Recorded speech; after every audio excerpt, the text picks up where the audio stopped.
Next up, we have Naomi Leunig, who's an assessment services officer here with us at Lifesaving Victoria. That means that she conducts pool safety assessments and mystery guest visits, and also uses her expertise to assist with our consultancy projects. Naomi has worked in the aquatic and leisure facilities for over 20 years and has worked her way up from lifeguard and swimming teacher to manage operations of some of Victoria's largest facilities.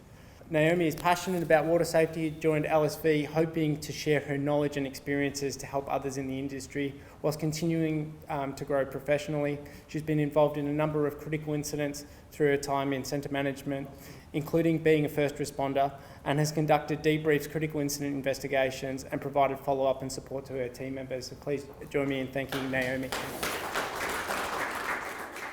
So carrying on from what Gerard was talking about, and just taking things back to basics a little bit, and it's missed my first part of the presentation which says implementing initial response. So just with regards to the initial response during an emergency.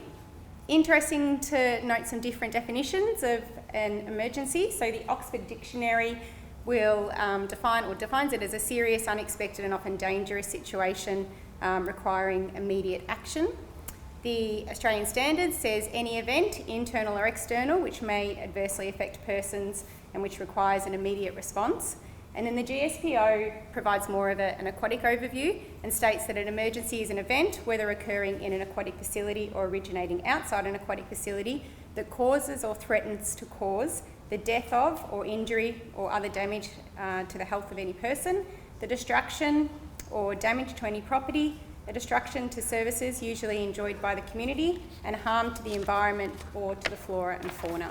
So it's important for staff to be aware of the different levels of emergency and the response required during an emergency. So incidents should be classified as high, medium, low or minor, major, critical.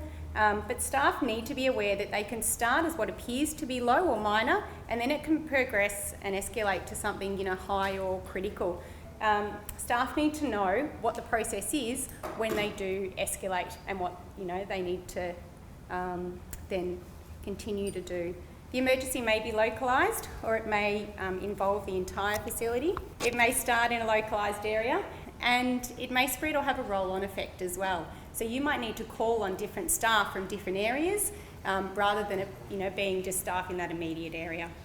Lifeguards are the only emergency service personnel that respond to incidents without prior knowledge. So AMBOs, they get information before they get to the incident that they're attending. So do fireys, so do the police. But lifeguards and lifesavers will respond immediately without anything any prior knowledge normally. And as a result, they need to be prepared for the unexpected. But following that, the first responders' identification and the outcome will then be dependent upon the information that they provide to others. For example, if a code blue is called, then supporting staff will know that they maybe need to bring oxygen and a defib. If a code black is called, then supporting staff they know they maybe need to clear the area and approach with care. For anyone that's been involved in an emergency or a critical incident, you know that things can sometimes suddenly become very chaotic and disastrous. How well you plan for an emergency will determine how long you experience the chaos and the disaster, and it'll ultimately determine how quickly and effectively you recover.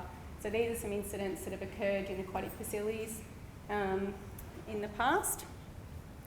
All facilities should have an emergency planning committee. The Emergency Planning Committee is responsible for developing an emergency management plan and ensuring that the plan is made available for staff and training staff in those emergency procedures. So not just having the plan, but making sure that staff are aware of it and know what to do.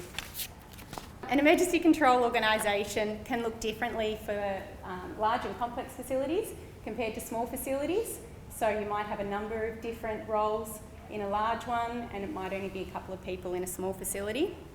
And it's important for staff to know what their role is and what their responsibility is in the emergency. There can be a follow-on effect if people get it wrong. It's the Emergency Planning Committee's responsibility to ensure that the emergency plan details this information and that staff training is conducted regularly, and that's really important. Don't rely on one training session, make sure you're training all the time. The emergency control organisation roles may not necessarily be defined during the emergency. They might not wear a hard hat, they might not wear a vest, but there needs to be a chief warden overview and ability to make the big picture decisions like closing the facility during a medical emergency. During emergencies, instructions given by the emergency control organisation personnel should take precedence over the normal management structure. So staff need to have the knowledge and ability to do that.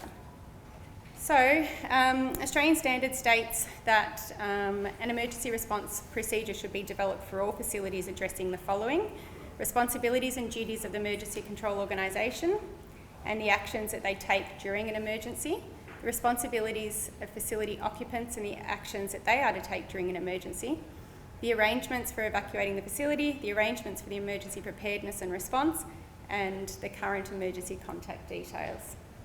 The sooner emergency is identified, the more likely of a better outcome. It's important for procedures to be developed and staff to be trained in as many scenarios as possible.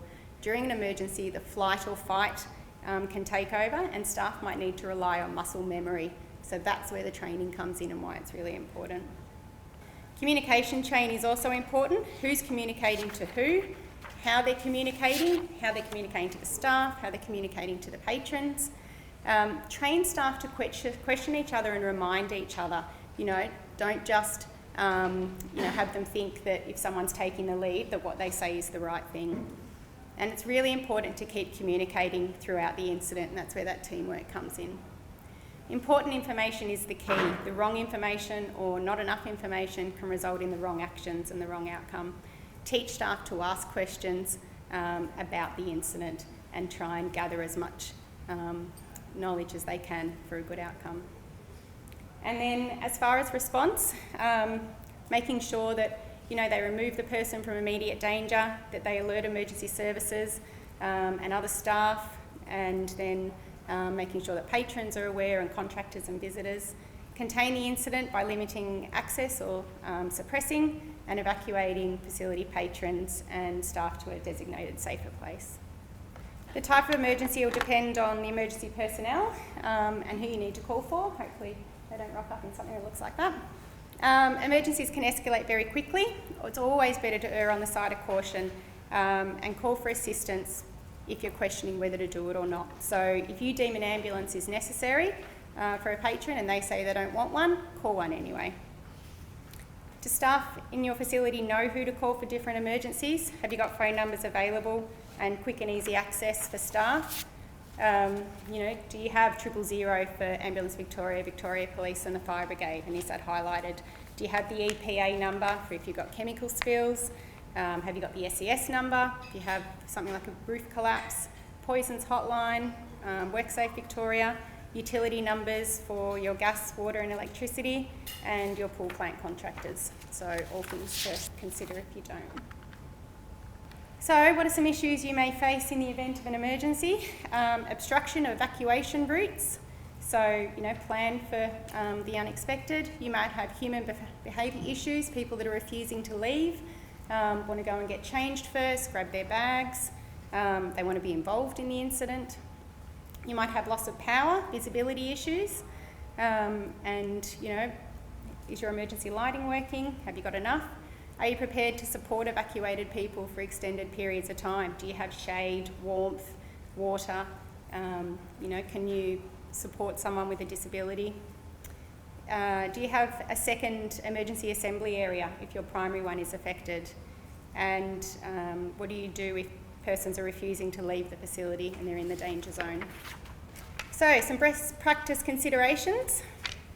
Empower staff with knowledge. Knowledge is really, really important in an emergency. If you evacuate through different exits, ensure everyone comes together at the one assembly area. Manage lost persons and persons re-entering before the all clear is given. Have procedures and conduct training for different scenarios. A medical emergency in water, for example, a seizure, is going to require a different response to a seizure on dry land, and do staff know how to deal with that?